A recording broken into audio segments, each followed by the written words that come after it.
BJP BC ధర్నాపై మంత్రి పొన్నం ప్రభాకర్ విమర్శలు గుప్పించారు. బీజేపీ కడుపులో కత్తులు పెట్టుకుని అలుముకునే ప్రయత్నం చేస్తుందన్నారు. బీసీ రిజర్వేషన్లపై చిత్తశుద్దితో పనిచేస్తున్నామన్నారు. శాసనసభలో చట్టం చేసి గవర్నర్ రాష్ట్రపతికి పంపామన్నారు. రాష్ట్రపతి ఆమోదం పొందాల్సిన బిల్లును బీజేపీ అడ్డుకునే కుట్ర చేస్తుందన్నారు. ముస్లింల పేరు మీద బీసీ బిల్లును అడ్డుకుంటున్నారని ఫైర్ అయ్యారు. బలహీన వర్గాల వ్యతిరేక రామచంద్రవాణి బీసీ సంఘాలు మేధావులు 42% రిజర్వేషన్ కోసం ముందుకు కదలాలని పిలుపునిచ్చారు. కేంద్రంలో అధికారంలో ఉండి ధర్నాలు చేస్తే ప్రజలు నవ్వుకుంటారని ఫైర్ అయ్యారు.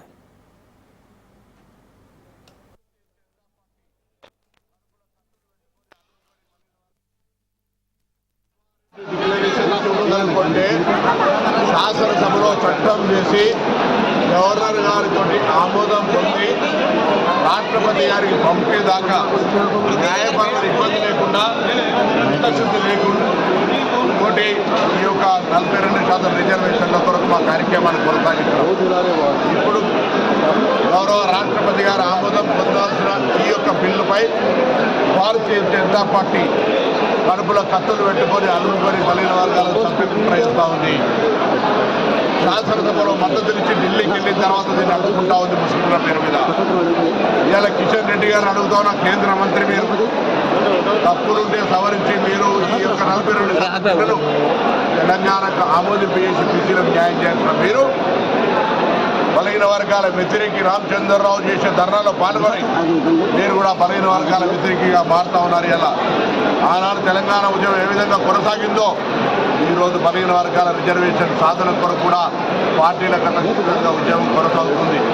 మీ బీజేపీలో ఉన్నటువంటి బీసీ ఎంపీలను మంత్రులు నాయకులందరినీ కోరుతా ఉన్నాం. ఈ రిజర్వేషన్ అనేటువంటిది ప్రజాస్వామికంగా చట్టబద్ధంగా అన్ని రకాల సర్వేల తర్వాత చేస్తూ ఉన్నాం. ఇది వెంటనే ఆమోదించడానికి ఈ ధర్నా ప్రజల దృష్టి మరల్చడానికి లేదా మీరు బీసీల రిజర్వేషన్ అడ్డుకోవడానికి చేస్తున్న ధర్నాగా భావిస్తూ ఉన్నాం. పీసీసీ చీఫ్ మహేష్ కుమార్ గౌడ్ కీలక వ్యాఖ్యలు చేశారు. కేసీఆర్ దోషి అని కాళేశ్వరం కమిషన్ చెప్పింది. ప్రాజెక్టు పేరుతో లక్షల కోట్ల రూపాయలు వృధా చేసి అప్పుల పాలు చేశారని తేల్చిందన్నారు. తనకి ఇష్టం ఉన్న చోట ప్రాజెక్టు కట్టాలని కేసీఆర్ ఆదేశాలు ఇచ్చారన్నారు. 2 పిల్లలు కుంగాయని అంటున్నారు. ఇది సామాన్య విషయమా అని ఘాటు వ్యాఖ్యలు చేశారు. ఇక ఈ కార్ రేసులో కేటీఆర్ అవినీతికి పాల్పడలేదా? ప్రభుత్వ సొమ్ము తిన్నవాళ్లు కక్కక తప్పదని మహేష్ కుమార్ గౌడ్ తీవ్రస్థాయిలో స్పందించారు.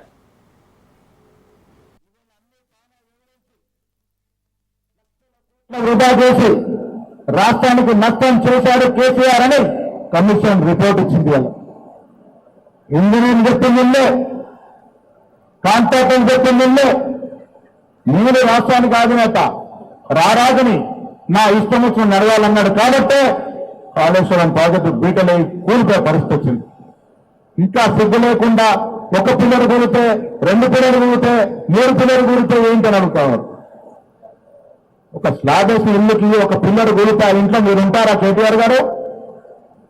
మీరు ఎన్నో ఇంటికి 1 పిల్లలకు బీటలు వాడుతూ మీరు ఉంటారా? మీ పిల్లలు ఉంటారా? కాళేశ్వరం ప్రాజెక్టు కూడా కట్టాల్సిన చోట కట్టకుండా అధిక వ్యయాన్ని పోపి కేవలం కమిషన్ల కోసం కాళేశ్వరం ప్రాజెక్టు కట్టి ప్రజాధనమైనటువంటి 1,20,000 కోట్లు గోదావరి నదిలో పోశారు. దీనికి శిక్ష పడకూడదా? ప్రజలు మనకెందుకు ఓటేశారు? కేసీఆర్ కుటుంబం రాష్ట్రాన్ని దోషిస్తుంది మామో, మీరు వచ్చి కాపాడండి అని మనకు ఓటేస్తే ప్రజల ఆకాంక్ష ఇది. బీసీ రిజర్వేషన్లపై బీఆర్ఎస్ కాంగ్రెస్ పార్టీలు డ్రామాలాడుతున్నాయని బీజేపీ ఎంపీ ఈటెల రాజేందర్ అన్నారు. బీసీలకు బీఆర్ఎస్ అధ్యక్ష పదవి ఇచ్చే అవకాశం లేదని, అలాగే బలహీన వర్గాలకు కాంగ్రెస్ పార్టీ సీఎం సీటు ఇచ్చే ఛాన్సే లేదని ఈటెల విమర్శించారు. రిజర్వేషన్లపై సీలింగ్ అనేది అడ్డంకే కాదని, సాధించుకునేందుకు రేవంత్ అనుసరిస్తున్న విధానమే నష్టం కలిగిస్తుందని ఈటెల రాజేందర్ ఆరోపించారు. బీసీలకు 42% రిజర్వేషన్లు అమలు చేయకుంటే రేవంత్ రెడ్డి భరతం పడతామని ఇందిరా పార్క్ దగ్గర నిర్వహించిన ధర్నాలో బీజేపీ నేతలు హెచ్చరించారు.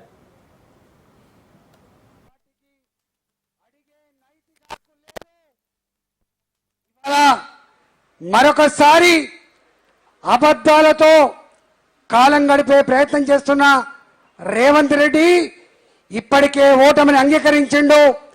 42% రిజర్వేషన్లు సాధించకపోతే ఏ పార్టీకి ఆ పార్టీ 42% రిజర్వేషన్ కల్పించి మనం బాధ్యత నిర్వహించాలని చెప్పి ముసలి కన్నీళ్లు కారుస్తున్నాడు. కాబట్టి ఇవాళ బీఆర్ఎస్ పార్టీకి అడిగే నైతిక హక్కు లేదు.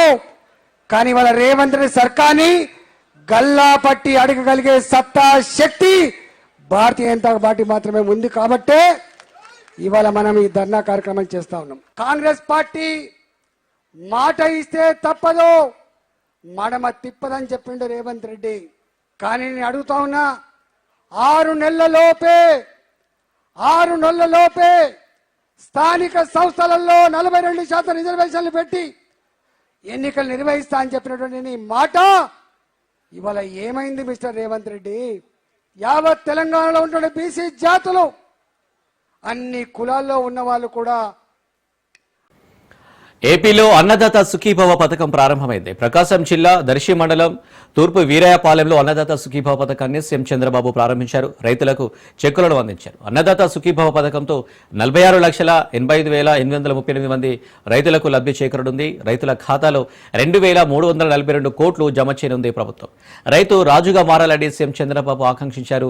వైసీపీ హయాంలో అరాచక సైకో పాలన నడిచిందన్నారు. ప్రస్తుతం అర్హులందరికీ సంక్షేమ పథకాలు అందిస్తున్నామని తెలిపారు.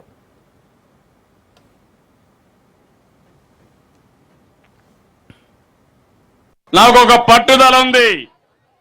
నేను చేసి చూపించిన ఒక ప్రూఫ్ ఆఫ్ కాన్సెప్ట్ హైదరాబాద్ ఉంది. ఇంకొక పక్క హైదరాబాద్ కంటే మిన్నగా ఆంధ్రప్రదేశ్ని డెవలప్ చేసి 2047కి భారతదేశంలో నెంబర్ 1 రాష్ట్రానికి చిరునామాగా ఆంధ్రప్రదేశ్ని తయారు చేయాలి. సిద్ధమా మీరు? నమ్మకమా? నాతో కలిసి నడుస్తారా? కానీ మన రాష్ట్రంలో ఉండే ఒక పార్టీ ఎప్పుడు కూడా ఒక విషయం మీరు గుర్తుపెట్టుకోవాలి. ఇటీవల జరిగిన 2 సంఘటనల మీ దృష్టి తీసుకొస్తున్నా. చాలా ఉన్నాయి, ఒక 2 తీసుకొస్తున్నా. అమరావతి ఆడబిడ్డల్ని బ్రోతల్స్ గా చిత్రీకరించారు. ఇక్కడుండే ఆడబిడ్డలు కోప్పడి క్షమాపణ చెప్పమని అడిగారు. చెప్పమని అడిగితే ఇక్కడ ఆడబిడ్డల పైన దౌర్జన్యం చేశారు. ఇది న్యాయమా అని మిమ్మల్ని అడుగుతున్నా. గౌరవ ఎమ్మెల్యే ఆవిడ వ్యక్తిగత జీవితాన్ని విమర్శించాడు. ఒక మాజీ ఎమ్మెల్యే. అతను పశువా మనిషా తెలియదు. ప్రజల కోసం పనిచేయాలి.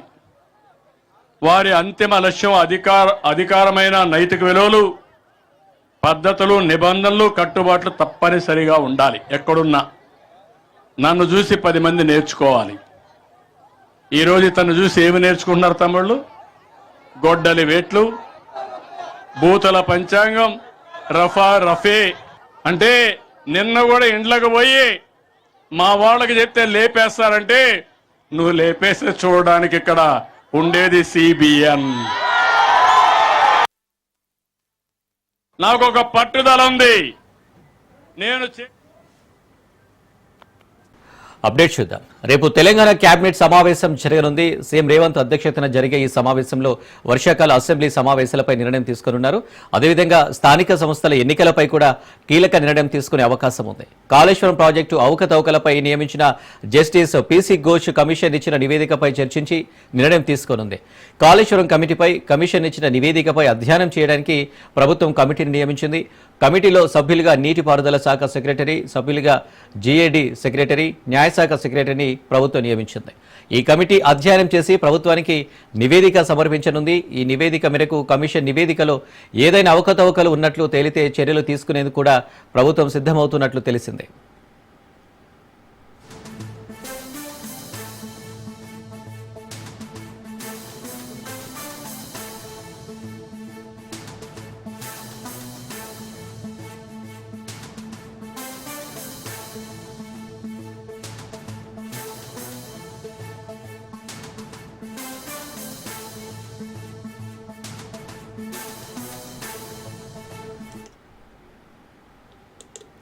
రేపు తెలంగాణ కేబినెట్ సమావేశం జరగనుంది. సీఎం రేవంత్ అధ్యక్షతన జరిగే ఈ సమావేశంలో వర్షాకాల అసెంబ్లీ సమావేశాలపై నిర్ణయం తీసుకున్నారు.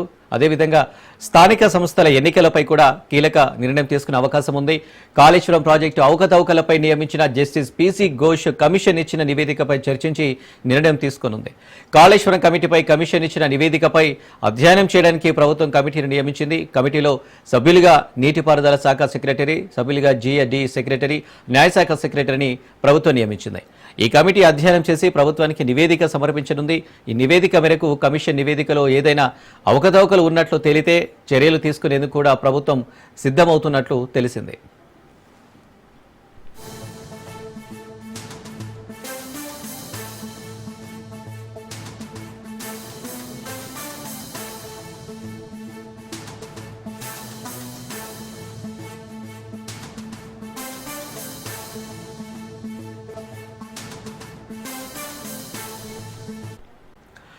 ఏపీ లిక్కర్ స్కామ్ కేసులో కీలక పరిణామం చోటు చేసుకుంది. మద్యం కేసులో సిట్ చేతికి కీలక వీడియో లభించింది. నోట్ల కట్టలతో వెంకటేష్ నాయుడు వీడియో లభ్యమైంది. వీడియోలో వెంకటేష్ నాయుడు డబ్బులు లెక్కిస్తున్న దృశ్యం బట్టబయలైంది. ఇప్పటికే లిక్కర్ కేసులో వెంకటేష్ నాయుడు అరెస్ట్ అయ్యాడు. చెవిరెడ్డి సన్నిహితుడు వెంకటేష్ నాయుడికి చెందిన నోట్ల కట్టలుగా గుర్తించారు. 35 కోట్ల నోట్ల రిసీవ్ చేసుకున్నట్లు వీడియో తీసుకున్నాడు. వెంకటేష్ నాయుడు హవాలా రూపంలో అందిన డబ్బుని లెక్కించాడు. ఈ నోట్ల కట్టలో రద్దయిన 2000 నోట్లతో పాటు 500 నోట్ల కట్టలున్నాయి. డిస్టిలరీస్ కంపెనీ నుంచి వచ్చిన డబ్బుని వీడియో తీసి చెవిరెడ్డికి పంపినట్లు గుర్తించారు. వెంకటేష్ నాయుడిని బెంగళూరులో సిట్ అదుపులోకి తీసుకుంది.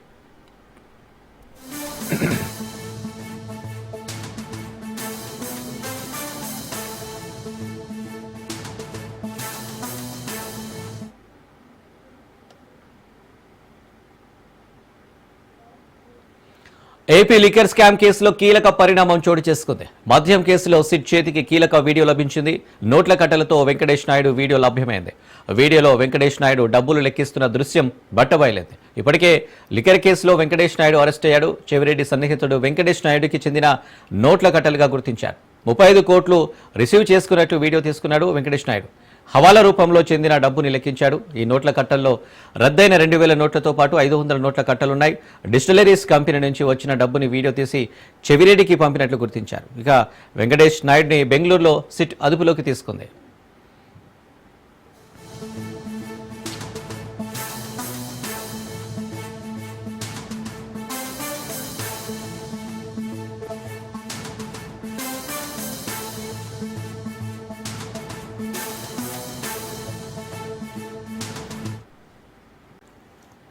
మంత్రి కొండా సురేఖపై క్రిమినల్ కేసు నమోదు చేయాలని నాంపల్లి కోర్టు ఆదేశించింది. నటి సమంత విడాకుల వ్యవహారంలో కొండా సురేఖ అనుచిత వ్యాఖ్యలు చేశారు. దీంతో మాజీ మంత్రి కేటీఆర్ వేసిన పరువు నష్టం దావా కేసులో కొండా సురేఖపై క్రిమినల్ కేసుకు కోర్టు ఆదేశాలు జారీ చేసింది.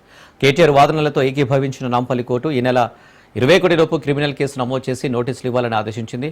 ఫోన్ ట్యాపింగ్ వ్యవహారంలో కూడా కేటీఆర్పై కొండా సురేఖ ఆరోపణలు చేశారు.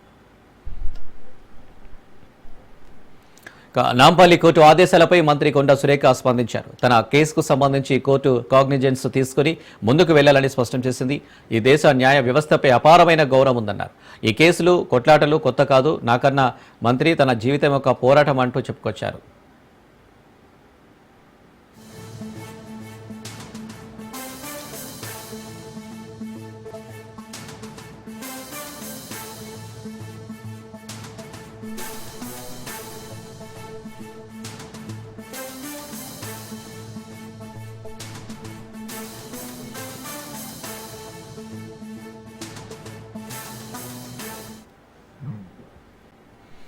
రెండు 2026లో ఖేల్ ఇండియా నిర్వహణకు అవకాశం ఇవ్వాలని ఇప్పటికే కేంద్రాన్ని కోరామన్నారు. ఒలింపిక్స్ లో 2 విభాగాల నిర్వహణకు సిద్ధమని కేంద్రానికి తెలిపామని.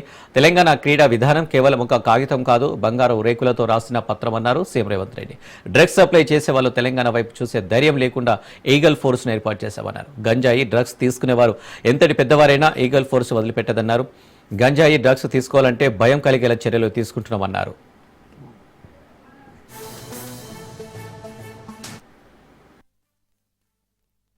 గచ్చిబౌలి ప్రాంతం అభివృద్ధి చెందింది అంటే అక్కడ క్రీడా మైదానాలు ఉండడం వల్లనే. కానీ మధ్యలో ఒక 10-15 సంవత్సరాలు ప్రభుత్వాలు నిర్లక్ష్యం వహించడం వల్ల ఈరోజు ఆ క్రీడా మైదానాలు అన్నీ కూడా పెళ్ళిళ్ళు చేసుకునే ఫంక్షన్ హాల్స్గా మారిపోయినాయి, లేదా ప్రైవేట్ పార్టీలు ఇచ్చుకునే సన్బర్న్ పార్టీలు ఇచ్చే వేదికలుగా మారినాయి.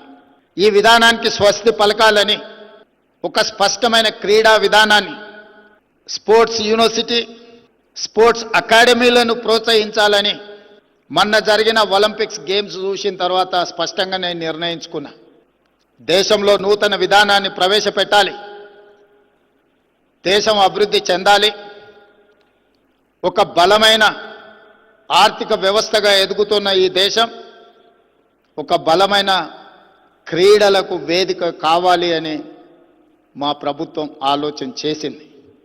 అందుకే మా విజన్ డాక్యుమెంట్ తెలంగాణ రైజింగ్ 2047లో స్పోర్ట్స్ పాలసీ కూడా ఒక చాప్టర్ పెట్టి ఈరోజు సమాజంలో సక్సెస్ స్టోరీ ఉన్న వాళ్ళని అందరినీ ఈరోజు ఒక వేదిక మీదకి తీసుకొచ్చినాం. వాళ్ళ అనుభవమే కాదు, వాళ్ళకున్న ఆర్థిక వెసులుబాటుతనాన్ని కూడా గ్రామీణ ప్రాంతాలలో ఉన్న క్రీడాకారులను ప్రోత్సహించడానికి వాళ్ళు వినియోగిస్తారని, వాళ్ళ వైపు నుంచి మద్దతు ఉంటుందని ఈరోజు వాళ్ళందరినీ కూడా సగర్వంగా ఈ వేదిక మీద కూర్చోబెట్టి తెలంగాణ రాష్ట్ర ప్రభుత్వం వాళ్ళను గౌరవిస్తుంది. ఈరోజు గచ్చిబౌలి ప్రాంతం అభివృద్ధి చెందింది అంటే అక్కడ క్రీడా మైదానాలు ఉండడం వల్లనే. మీరు అమలు చేస్తారా, మేము వచ్చాక అమలు చేయమంటారా? బీసీ రిజర్వేషన్లపై చిత్తశుద్ధి ఎవరికుందో జనం తేల్చుతారు. బీసీలకు రిజర్వేషన్ల నెపంతో మత ప్రాతిపదికన ముస్లిం రిజర్వేషన్లు తెస్తామంటే ఊరుకునేదే లేదని బీజేపీ హెచ్చరించింది. ముస్లింస్కు ఉన్న 4% రిజర్వేషన్లు కూడా తొలగించి బీసీ, ఎస్సీ, ఎస్టీలకు ఆయా వర్గాల వారీగా కేటాయిస్తామని ఓబీసీ గర్జనలో బీజేపీ నేతలు స్పష్టం చేశారు. బీసీలకు 42% రిజర్వేషన్ల నెపంతో ముస్లిం రిజర్వేషన్లను అమలు చేయాలని చూస్తున్న కాంగ్రెస్ ఆటలు సాగనివ్వబోమంది. స్వతంత్ర భారతంలో బీసీల లెక్కలు తీయకుండా బలహీన వర్గాలను వెనక్కి నెట్టిన చరిత్ర కాంగ్రెస్ పార్టీదేనని బీజేపీ నేతలు హైదరాబాద్ ఇందిరా పార్కులో దుయ్యబట్టారు. జనగణనలో బీసీల లెక్కలు దశాబ్దాలుగా చేయకుండా తప్పు చేసిన కాంగ్రెస్ పార్టీ తరపున రాహుల్ గాంధీ ముక్కు నేలకు రాయాలని కిషన్ రెడ్డి డిమాండ్ చేశారు. నరేంద్ర మోడీని కన్వర్టెడ్ బీసీ అంటూ రేవంత్ రెడ్డి స్థాయికి మించి మాట్లాడితే ఇక చూస్తూ ఊరుకుంటామో అని బీజేపీ నేతలు హెచ్చరించారు.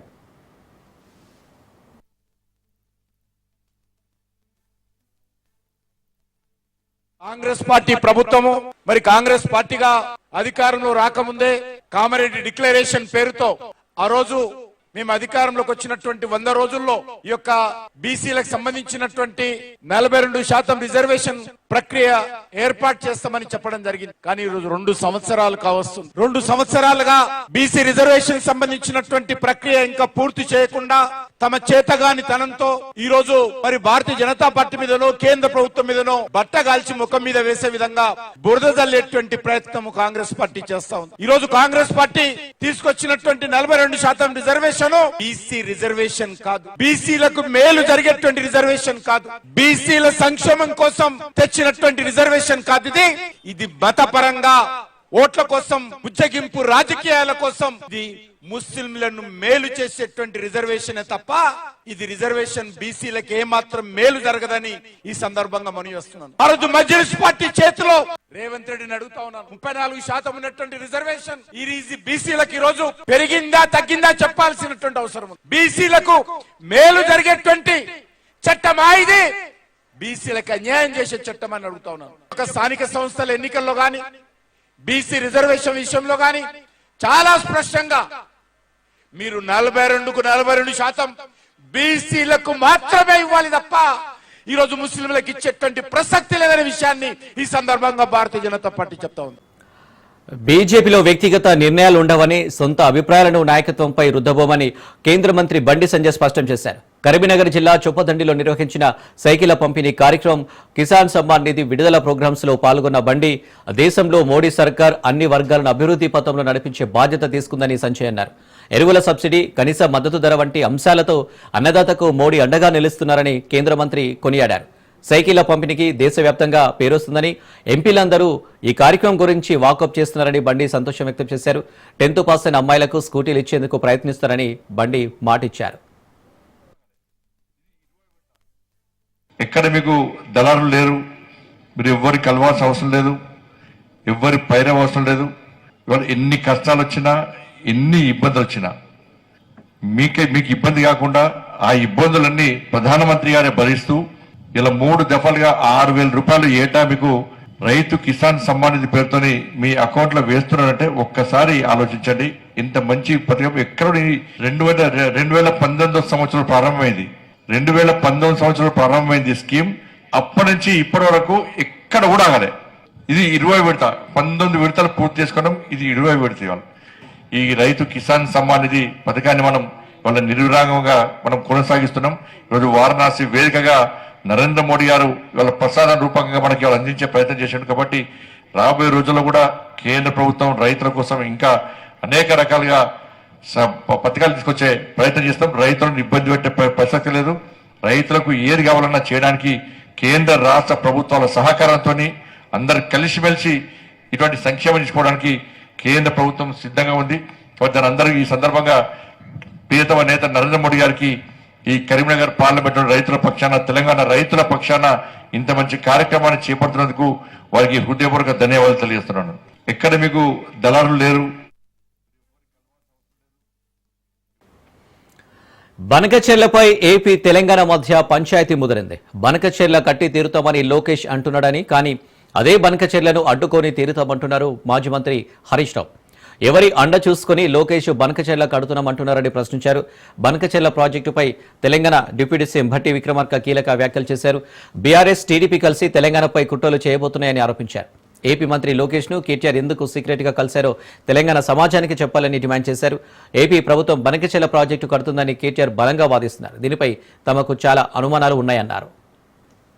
ఆనాటి ప్రభుత్వం కాళేశ్వరం ప్రాజెక్ట్ కట్టినప్పుడు మనం ఏనాడు అడ్డుపడలేదే. ఎందుకంటే గోదావరి మిగులు జలాలు సముద్రంలోకి వెళ్తున్నాయి. సముద్రంలోకి వెళ్లే బదులు మనం మిగులు జలాలు ఆపుకుని మన ప్రాంతాలు మనం లిఫ్ట్ చేస్తే ఏంటండి? ఇప్పుడు మనం ఏం చేస్తున్నాం? ఏ జలాలైతే తెలంగాణ ప్రాంతం దాటి ఆంధ్ర రాష్ట్రానికి వచ్చిన తర్వాత ఒక ప్రాజెక్ట్ నిర్మించుకుని ఆ నీళ్ళని మనం తీసుకెళ్తున్నాం రాయలసీమకి. అంటే తెలంగాణ దాటి వచ్చింది. రివర్స్ లో ఎవడు నీళ్ళు తీసుకెళ్ళాలి కదా, తేలండి. ఇక్కడి నుంచి ఎక్కడికి వెళ్తుంది? సముద్రంలోకి వెళ్తుంది స్వామి ఆ నీళ్ళు. అది తీసుకెళ్తే ఎందుకండి వాళ్ళు అంత ఇబ్బంది పడుతున్నారు? నాకు అదే ఆశ్చర్యంగా ఉంది. ఎందుకు ఇబ్బంది పడుతున్నారు? మరి అట్లయితే మీరు కాళేశ్వరం ప్రాజెక్ట్ ఎందుకు కట్టారు? రెగ్యులేటరీ కమిటీ అప్రూవల్ ఉందా మీకు? అరే మిగులు జలాల్ని మనం సముద్రంలోకి పోయే జలాల్ని మేము లిఫ్ట్ చేసి మేము పెట్టుకున్నాం అంటే కావాలని ప్రాంతీయ విద్వేషాలు రెచ్చగొట్టి తెలుగు వాళ్ళ మధ్య చిచ్చు పెట్టడానికి ప్రయత్నిస్తున్నారు. It's nothing but that. ఇప్పుడు నేను ఒక మాట చెప్తున్నాను. తెలంగాణలో పెట్టుబడులు వచ్చినప్పుడు ఏనాడైనా మేము ఆపామా, అడ్డుకున్నామా? ఏనాడైనా ఒక లెటర్ రాసామా? కేంద్ర ప్రభుత్వానికి వెళ్ళి రాకూడదు, ఇది చేయకూడదు, అది చేయకూడదు, ఏనాడైనా మేము అడ్డుకున్నామంటే తెలంగాణ ప్రాంత అభివృద్ధి కోసం? లేదు. అలాంటిది ఈరోజు కావాలని రాజకీయ లబ్ధి కోసం ప్రాంతీయ విద్వేషాలు రెచ్చగొడుతున్నారు. సింపుల్. ఇది మిగులు జలాలు కాదు అని వాళ్ళు చెప్పమనండి. సముద్రంలోకి వెళ్ళే జలాలు కాదు అని వాళ్ళు చెప్పమనండి. నేను సూటిగా ప్రశ్నిస్తున్నా. సముద్రంకి వెళ్ళే నీళ్ళు మేము ఆపుతున్నాం, మళ్ళీ కాళేశ్వరం ఎందుకు కట్టారు? వాళ్ళు స్టడీ చేసి కట్టారా? Straight question I'm asking. అక్కడ ఒక రూల్, ఇక్కడ ఒక రూలా? అంటే ప్రాంతీయ విద్వేషాలు రెచ్చగొడతాం కాదండి. ప్రాంతీయ విద్వేషాలు రెచ్చగొట్టి రాజకీయ లబ్ధి పొందాలనే కదా వీళ్ళ స్ట్రాటజీ. ఇది ఐ విల్ యాక్సెప్ట్ దట్. ఎందుకు ఒప్పుకోవాలి? మేము మాట్లాడతాం. We have right to talk. Telugu వాళ్ళ కోసం ఉందండి Telugu Desam party. We have right to talk. వాళ్ళకి ఒక నీతి, మాకు నీతి. అంటే ఇక్కడ ఆంధ్రాకు ఒక నీతి, తెలంగాణ ఒక నీతి. కరెక్ట్ కదా? తెలుగు వాళ్ళ కోసం ఒకటే ఉండాలి. మిగులు జలాలు నీళ్లు సముద్రంలోకి వెళ్తుంటే ఆంధ్ర భూభాగంలో కడుతున్నాం. ఓకే, నీళ్ళు రాలేదు, ఏమవుతుంది? ప్రాజెక్టు డ్రైగా ఉంటుంది. ఒక సంవత్సరం 2 సంవత్సరాలు డ్రైగా ఉండొచ్చు, అంతే కదా. అంతేగాని తెలంగాణ నీళ్ళు మేము ఎక్కడ తీసుకోవట్లేదు కదండి. ఆంధ్ర రాష్ట్రం తెలంగాణ నీళ్ళు తీసుకోవట్లేదు కదా. ప్రాజెక్ట్ తెలంగాణలో కట్టి లిఫ్ట్ చేసి ఆంధ్రాకి తీసుకురావట్లేదు కదా. జలాలు తెలంగాణ దాటి ఆంధ్ర భూభాగంలోకి వచ్చిన తర్వాత ప్రాజెక్ట్ కట్టి లిఫ్ట్ చేస్తున్నాం ఆ నీళ్ళని. వాట్ ఈస్ రాంగ్ అని నేను స్ట్రైట్ గా ప్రశ్నిస్తున్నా. మేము ఏం చెప్తే బీజేపీ ప్రభుత్వం ఆ పని చేస్తుందని, మా చేతిలో ఎంపీలు ఉన్నారు కనుక, కేంద్ర ప్రభుత్వం మా చేతిలో ఉంది కనుక ఖచ్చితంగా మేము ఆడిందే ఆట పాడిందే పాట అని ఒక ధైర్యంతో ఇలా లోకేష్ గారు మాట్లాడుతూ ఉన్నారు. మరి లోకేష్ గారు ప్రాజెక్ట్ కట్టి తీర్థం, అనుమతులు తెచ్చి తీర్థం అని ఆయన మాట్లాడితే రాష్ట్ర కాంగ్రెస్ ప్రభుత్వం ఎందుకు ఈరోజు ఇప్పటివరకు స్పందించలేదు? ఎట్లా కడతావు, మా తెలంగాణ హక్కుల సంగతి ఏంది అని ముఖ్యమంత్రి మాట్లాడాడు, నీళ్ల మంత్రి మాట్లాడాడు, కాంగ్రెస్ పార్టీ నుంచి కూడా ఎవరు మాట్లాడారు. అట్లా దీన్ని బట్టి ఏమర్థమవుతుంది? మీరు ఆల్రెడీ లోపాయికారి ఒప్పందం చేసుకున్నారు. మీ చీఫ్ సెక్రటరీ ఏమో గోదావరి బనకచెర్ల ఎజెండాలో ఉంటే మేము మీటింగ్కే రాము అని మీ చీఫ్ సెక్రటరీ లెటర్ రాస్తాడు.